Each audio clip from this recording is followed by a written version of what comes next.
ખંભાત એક એવું શહેર કે જેના રસ્તા, જેની ગલીઓ, જેની પોળ અને જેના ગામડાઓ વર્ષોના ઇતિહાસ પોતાની અંદર રાખની નીચે સળગતી આગની માફક દબાવીને બેઠું છે. અટપટા અને સુંદર દેખાતા આ રસ્તાઓ જાણે કેટલાય વર્ષો પહેલાની ઘટનાઓના સાક્ષી હશે. અકીકના રંગબેરંગી પથ્થરોની જેમ જ સમયની સાથે પથ્થર થઈ ગયેલો અહીંનો રંગબેરંગી ઇતિહાસ કે જાણે કેટલાય લોકોના મનની ગુથ્થી હશે.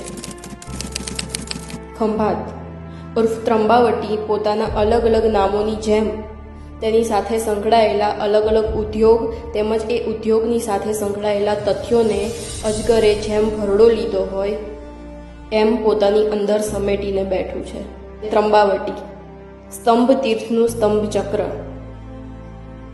જે ચક્ર વર્ષોથી ફરે છે પણ એની સોય હજી એ ધૂળ ચડી ગયેલા ગ્રંથોની ઉપર જ અટકેલી છે કે કદાચ કોઈ આવે ને એ સોયને ફરીથી ફરતી કરે.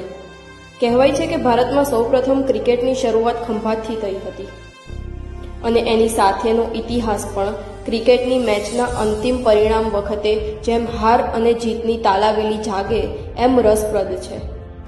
ખંભાતમાં આવેલું નેજા, જે ગુજરાતના મિની કેરેલા તરીકે ઓળખાય છે, દૂર દૂરથી અહીં સવાર અને સાંજનું મનમોહક વાતાવરણ જોવા આવતા લોકોનું પણ મન આ સૌંદર્ય જોઈને મનમોહક થઈ જાય છે. લાંબો હાથ કરીને જાણે આકાશને તાળી આપતા હોય એવા લાંબા તાળના વૃક્ષો અહીંના વાતાવરણ અને સૌંદર્યમાં ચાર ચાંદ લગાવે છે. કોઈ અહીં ટહેલવા કે પોતાનું મન બહેલાવા અહીં આવે છે, તો કોઈ ફિલ્મના શૂટિંગ માટે કે પ્રી વેડિંગ માટે અહીં આવે છે.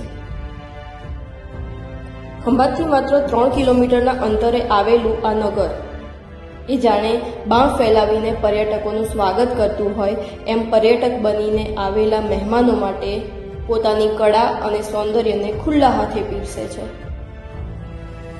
ખંભાતથી કનેવાલનો રસ્તો અહીંની સૌંદર્યતાને આગળ વધવા જાણે રસ્તો કરતો હોય એમ એને રસ્તો આપે છે.